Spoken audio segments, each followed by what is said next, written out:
Thank you both Thank very you. much. And the final case for this morning is MC versus Department of Children and Families.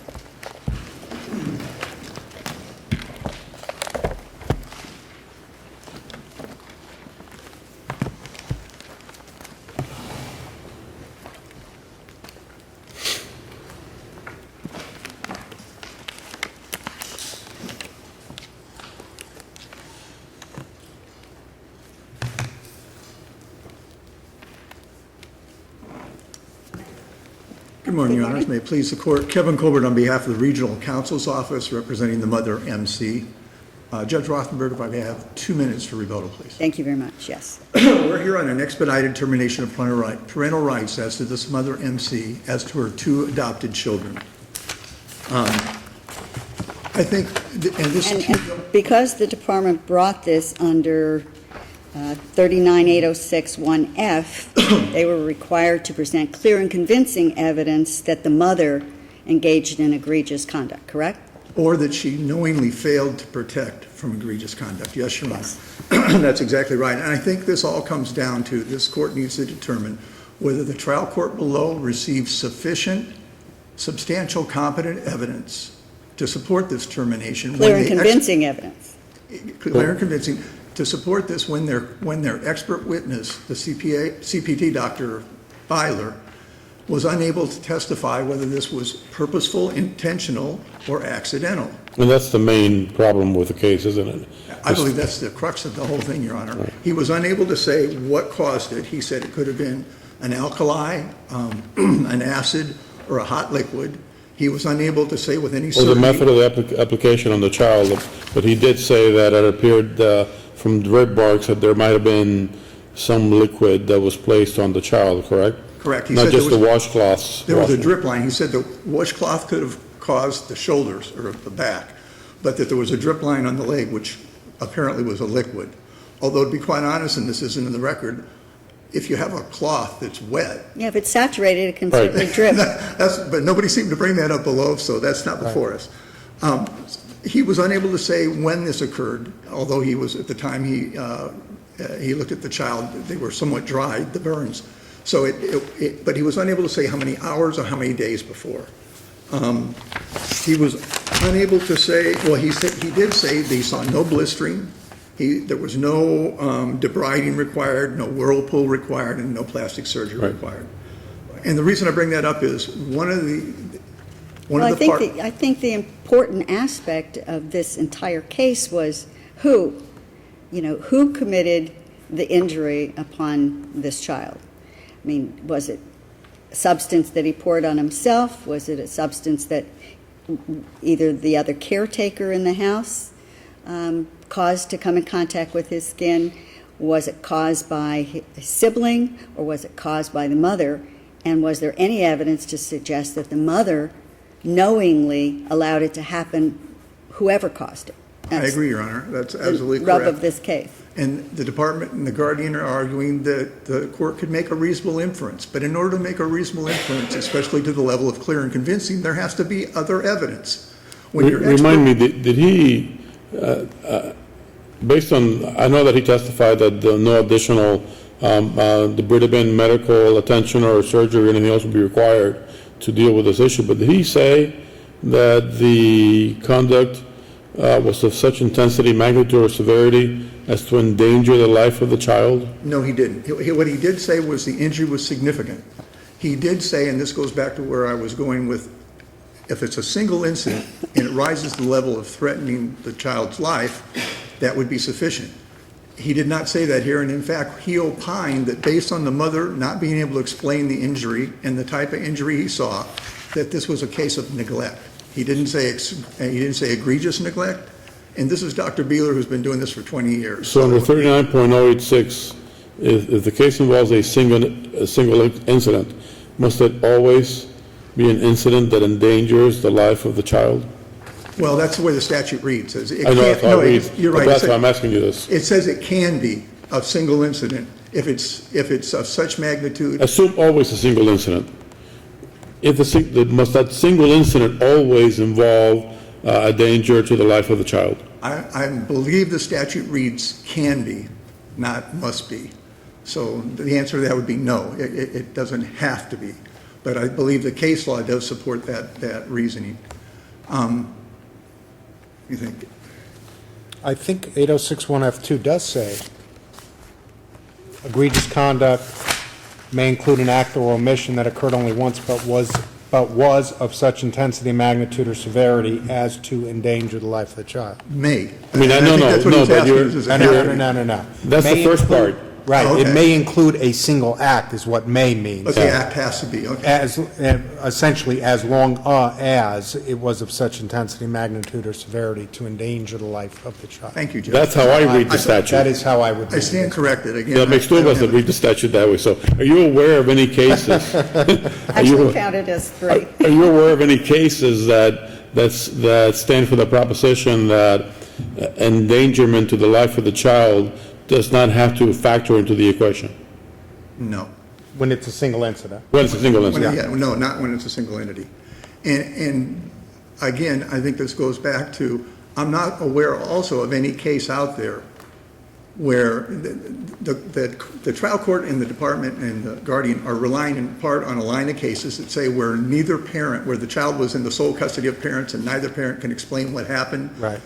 But I'm unaware of any of those cases where it doesn't say that the child was abused, abandoned, or abused or neglected intentionally. And in this case, we have no proof, no competent, substantial, no clear and convincing proof that this child was intentionally harmed. I'm sorry, you're saying that in all of the cases in which the department relies, there was an intentional harm to the children in those cases? I'm saying I'm unaware of any case that follows that line where it was not there was not a finding of abuse or neglect intentionally. Because Yes. in some of those cases, it was premised on the fact that the parent did not seek treatment for the child in a timely fashion or did not follow up on the treatment that the doctor was recommending that the child receive. In this case, we have, the only record evidence is that immediately upon the mother being told about this injury and seeing it, that she took him to an emergency care facility and had him correct. treated. That's correct, Your Honor, and that would be, the failure to get medical help would be an intentional act. So that's what I'm saying, is that line of cases, I'm unaware of anywhere in there where this kind of proof was put forward, where it could have been an accident, according to their own expert. The judge is allowed to make reasonable inferences, but it has to come from. They cannot speculate, the judge cannot speculate. Exactly. Under these circumstances. Exactly, and you just served my time, thank you. Your Honor. Thank you.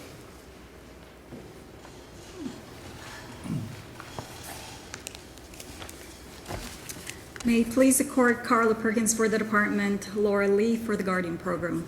We will split the time, 8 minutes for the department, 2 minutes for the Guardian program. The case is a case of one where I understand the court is concerned about the fact of the mother intentionally doing the act. Or knowingly Or knowing failing about to it. prevent the act from occurring. What evidence supports either of those theories? What the evidence actually does support is the fact where at the time the child was burned, because Dr. Beeler did talk about the fact that the burn appeared to be a caustic burn. His testimony and going to, But he does say that depending on what the substance is, and he could not opine at all whether this was this caustic substance was hot water, whether it was alkaline, whether it was acidic, what it was. All he could say is that depending on what the substance was, it may or may not have been readily apparent, or it could have taken some time to become apparent, so as to have discovered it earlier. on page 100 of the record, he actually goes into it in a little bit more detail where he said, I think it would be dry. I would suspect if it was brand new. So if someone just puts their hand in boiling water, just puts their hand in something that disrupts the epithelium, it wouldn't be quite as fixed and hard. This looks more solid to me. And then he went further down to say, it's difficult to say with caustic injury, with acid injury, but I think a caustic injury of that size would have been evident fairly quickly. If we go back into the record again and look at the But mother's... fairly quickly doesn't say immediately, does it? I mean, we know under the facts of this case that upon hearing this child cry out in the manner in which he does, that the mother immediately went to find out what was wrong and found him coming out of the bathroom with the other sibling, that she immediately checked him. She focused really on his head because of the brain injury. Right. And then when she saw no injury, she put a diaper on him and then went into the bathroom, left him alone with the sibling, and next time she saw him, which was moments later, he was already dressed in pajamas with long sleeves and long pants. So unless it was immediately apparent, because she saw him right after he screamed out, and she checked him at that moment, unless it was immediately apparent, she wasn't going to see it until the next day when he was undressed and it was discovered. The record reflects something that's interesting. She did say that she looked at the body, looked at the head of the child, and then had the child go into the bedroom with the brother.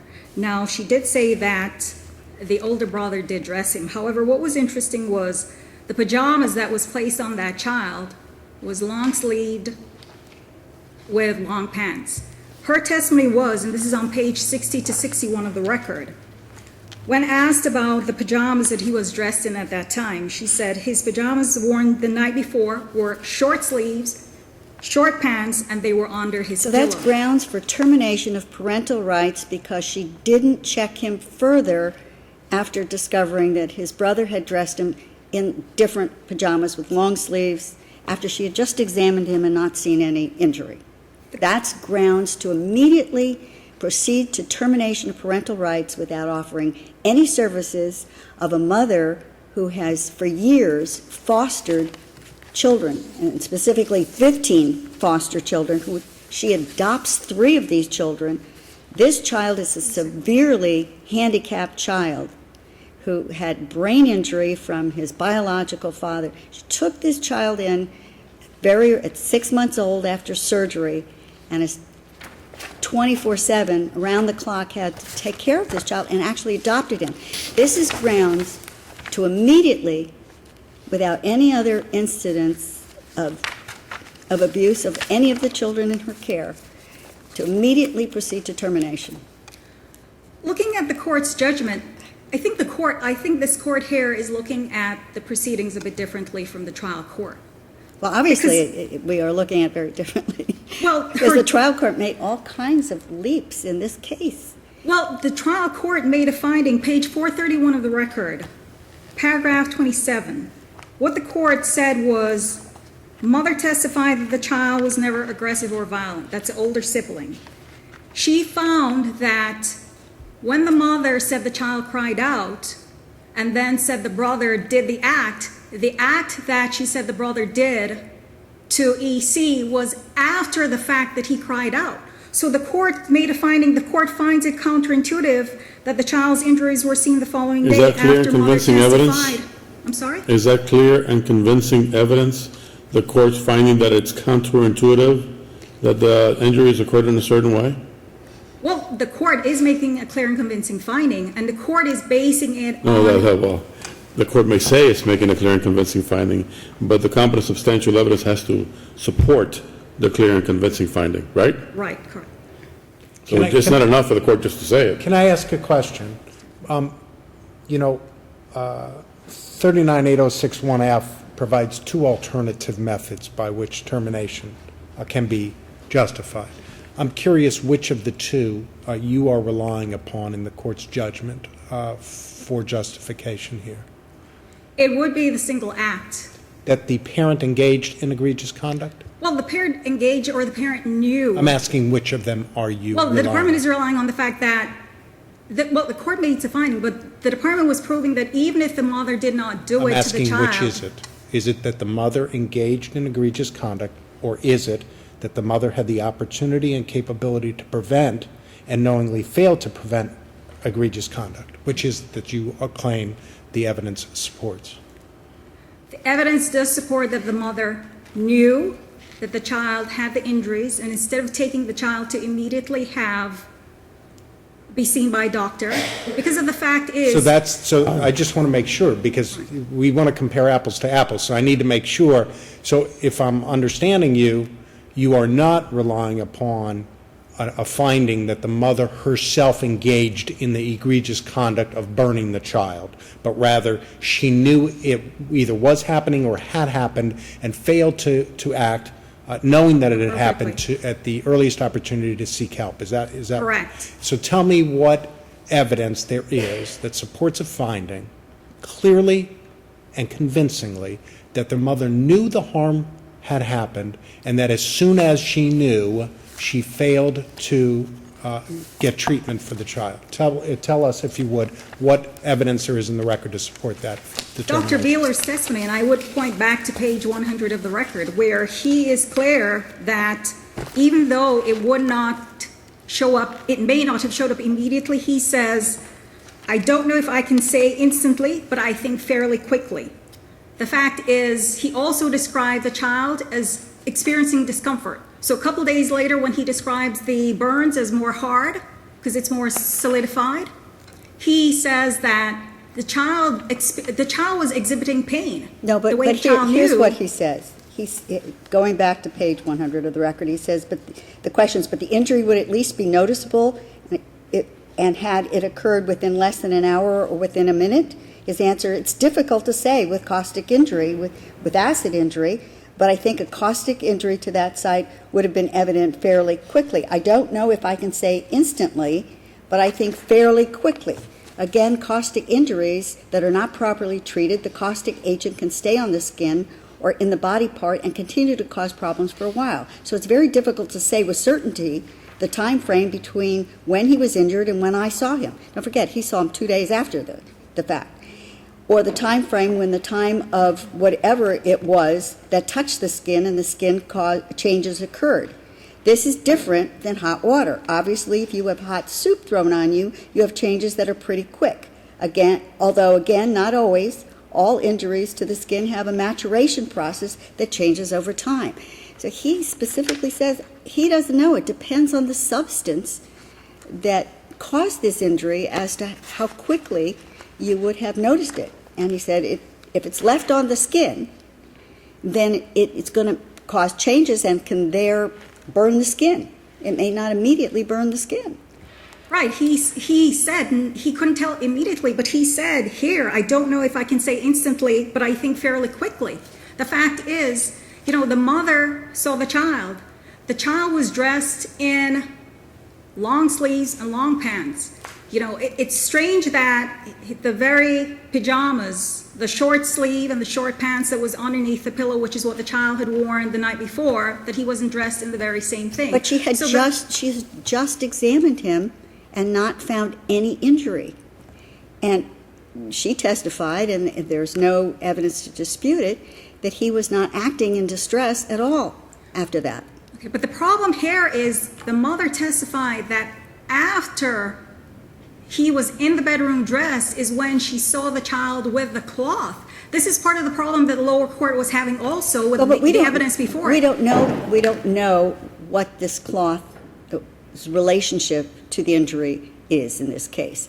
We don't know whether the child was injured in the bathroom and what this cloth was being used for. I mean, she did confront the sibling and ask, what's with the cloth, and he said it just has water on it. I mean, for all we know, the substance was on the cloth and was rubbed on the child's back. Or the cloth was being used to rub the substance that was already on the child's back off of his back, which would have, potentially caused the cloth kind of condition on the back, but without having reached the drip marks, you'd have a different injury. We don't know what the relationship to this cloth is to the injury because there's no evidence as to exactly when the injury occurred, whether it occurred in the bathroom or it occurred subsequent to the child being in the bathroom, correct?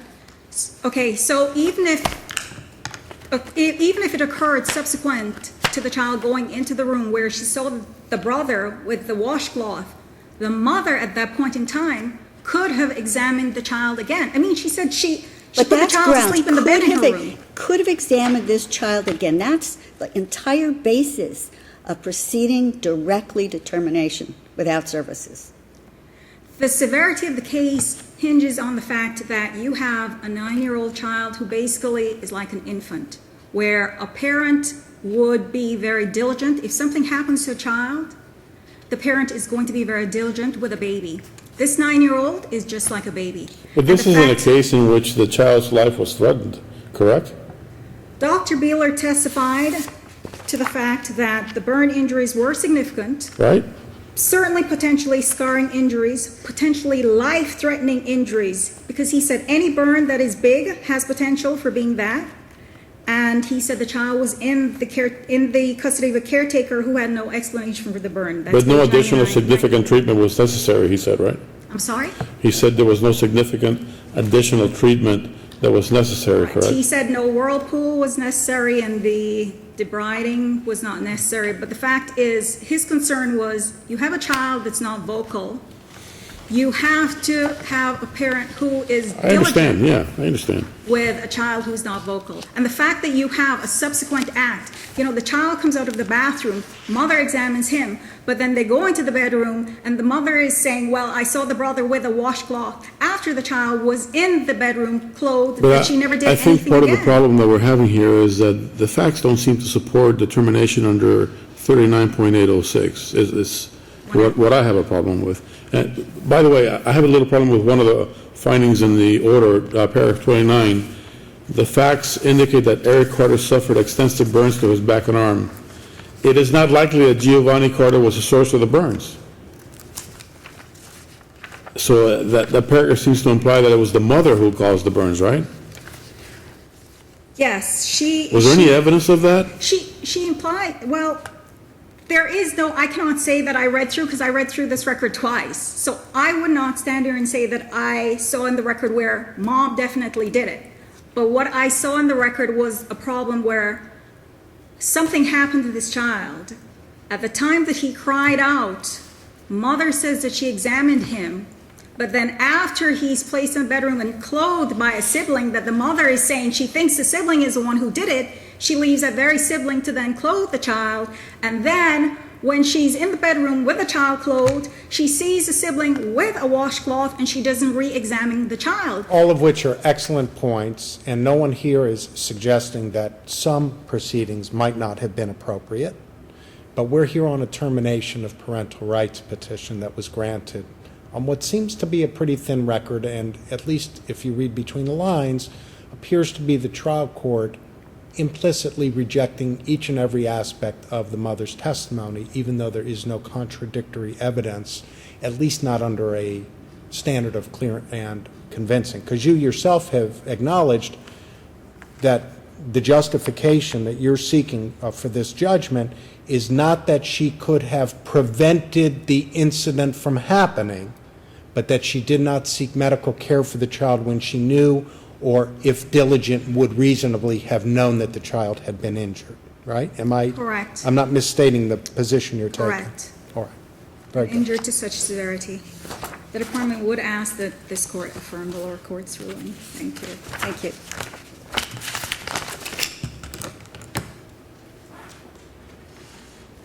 May it please the court? Laura Lee with the Guardian Ad Litem program. Your Honors, the department indicated that it believed the evidence supported the finding under 8061F that the mother knew and could have prevented the injuries. Well, actually, what the trial court seemed to have concluded was that the mother committed these injuries. It says in paragraph 28, leaves no doubt in this court's mind that what happened to Eric Carter was intentional, malicious, calculating. It starts off with that. What evidence is there in this record to in any way suggest that these injuries were intentional, malicious, and calculating? In terms of the intentional finding by the court, I think first and foremost is the significance and severity and the scope of the burns at issue. I mean, this was not just an isolated area. It was all over the child's back, over his shoulder, down his arm, So down you're his saying leg. that if a child is standing in a room and a can of some caustic substance accidentally is knocked off a shelf and spills all over the child's body, that is grounds to make a finding it was intentional, malicious, and calculating because of the extent of the injury? Absolutely not. And if I may continue, I think that's that's a main fact supporting the intentionality. Also, the fact that Dr. Buehler testified that ordinary household cleaners would not have caused this burn, I think is quite significant. The mother listed the household chemicals that she kept in the house, which ones were locked, which ones were unlocked, which ones the sibling had access to, and which ones he didn't. And Dr. Buehler testified that none of those substances, in his opinion, would have caused the extent of these burns. Unless And they're that's part of the left- problem. Yeah, unless they're left on the skin for a long period of time. Because he testified that certain substances take some time to cause injury, and that the longer they're in contact with the skin, the greater the injury is going to become, correct? Yes, yes. So if something had spilled on this child or was poured on this child, and it's left on his body, let's assume for a moment that for whatever reason, some chemical spilled on this child. Okay. And his brother was present when it occurred. And he takes a washcloth with water and tries to wash it off, and it doesn't get very much of it off. Wouldn't that substance continue to eat away at the skin of this child until perhaps the next day it has now become a serious injury?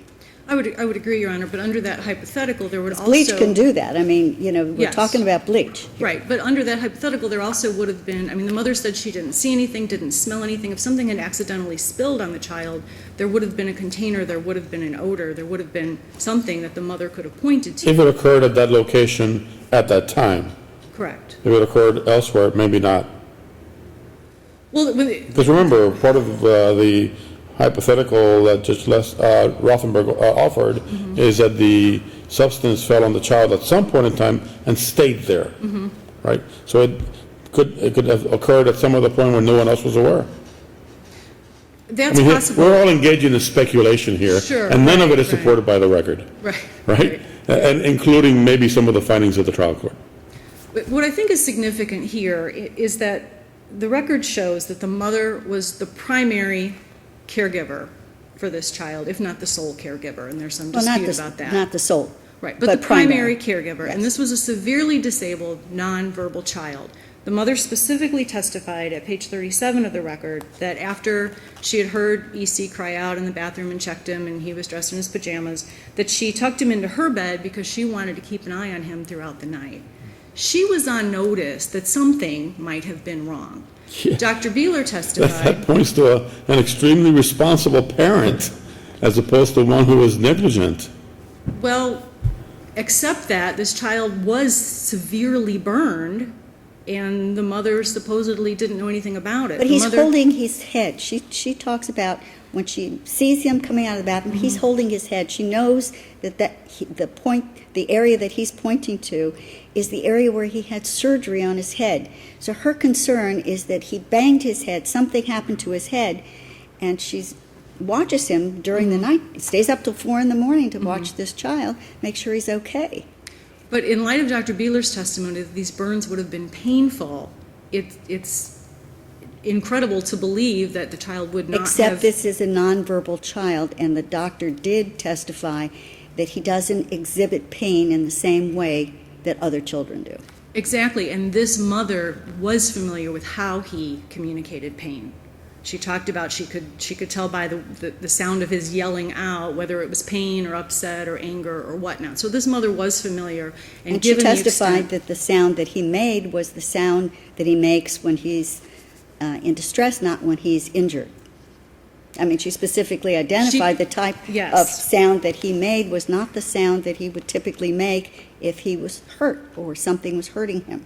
And that's very interesting, Your Honor, because Dr. Buehler also testified that the mother told him that the child had not exhibited any signs of pain or yelled out, and yet she told the urgent care, and her testimony was that he had yelled out. So there were inconsistencies in the mother's story. Also, in terms of that washcloth, the mother told Dr. Buehler that she saw the sibling wiping EC's back with that cloth, and yet she testified she never even saw GC touch EC with the cloth. So those changing stories are also indicative of a consciousness of guilt, which can support that the mother was actually the one that inflicted the burns. In terms of the intentionality, I would also like to add that the CPT report that Dr. Buehler completed was also admitted into evidence, and that report indicated, where Dr. Beeler said the injury was non-accidental, and also that he suspected abuse. I would also like to point out that while Dr. Beeler testified that he couldn't say with certainty whether the injuries were accidental or intentional, that was in terms of offering an opinion within a reasonable degree of medical certainty. Within a reasonable degree of medical probability. Yes, Is that Your clear Honor. and convincing evidence? Well, I think based on It all certainly of the satisfies a evidence, preponderance standard, or at least arguably satisfies. but I don't think we it. can just look at that testimony. I think we Of have to look at the course, CPT you're absolutely report. correct. I think we have to look at the severity of the injuries. I think we have to look at the mother's testimony, which the court specifically found not credible, and that her story didn't make sense. So I think all of the record as a whole, yes, I do believe it was competent, substantial, clear, and convincing evidence that either the mother inflicted these injuries or had the opportunity to prevent it and failed to do so. Knowingly. Knowingly, Okay. yes. Thank you. Well, just briefly, Your Honors, I think the court understands my position. I would point out that Dr. Beeler did not say that none of the chemicals in the home could cause the burn. He said they would not routinely cause it. And I think your point is well taken, Judge Rothenberg, that Dr. Beeler said that this could be alkali, it could be acid, it could be hot liquid. But if it's alkali or if it's acid, he also said he couldn't say how long. It would depend on the skin, on the type of... Well, I think he said if it was acid or it was water, it would be more readily apparent, maybe even immediately apparent, but if it was an alkaline substance, that it could take some, wouldn't be immediate. And, for example, lye, he used that as an example. Many household cleaners are alkali. We may not know it, but they are. So if that did fall on him, there would have been no way for the mother to know right away. Was there any testimony as to the substances that were identified by the mother as to what their what their content was, whether No. they were acidic, alkaline? There was no testimony other than she said that she only had your usual household cleaners in her home. But I mean, And she kept most of them identified- locked up except for two that would have been accessible to the children. Fabuloso and a Clorox Water. yeah. Makes sense. Did the court find in its final judgment that it didn't believe anything the mother said? I believe so, Yes. yes, Your Honor. It said Yeah, that yeah. she was lacking credibility. But it did also say, and apparently the department has amended their hold at this point in time, that the final judgment says that the mother did this, that it was intentional, malicious. Right. And again, I think there's a dearth of evidence. Going back to your question regarding the chemicals that are in the house, we never heard from the PI who did the investigation. We never heard anybody testify about what was in that house or what could have caused this. The mother did say she went in and checked the bathroom and saw no liquids and there was no smell. Dr. Beeler says on page 99 of his testimony that wouldn't necessarily have a smell. That depends on the person and it depends on whatever the caustic chemical was. So And we also have the fact that the sibling, who was the child with the cloth, and the one who dressed this child in long sleeve pajamas, had just returned from being Baker acted that very same day. he had a long history, Your Honor, and there was actually testimony from his psychiatrist. Yeah, but I mean, that was the very day, the day that this injury allegedly occurred. Correct. That he returned back to the household after being Baker acted. That's correct, Your Honor. So I would ask this court to reverse the termination of parental rights for lack of sufficiency of substantial and competent evidence. Thank you, Your Honor. Thank you. Thank you all.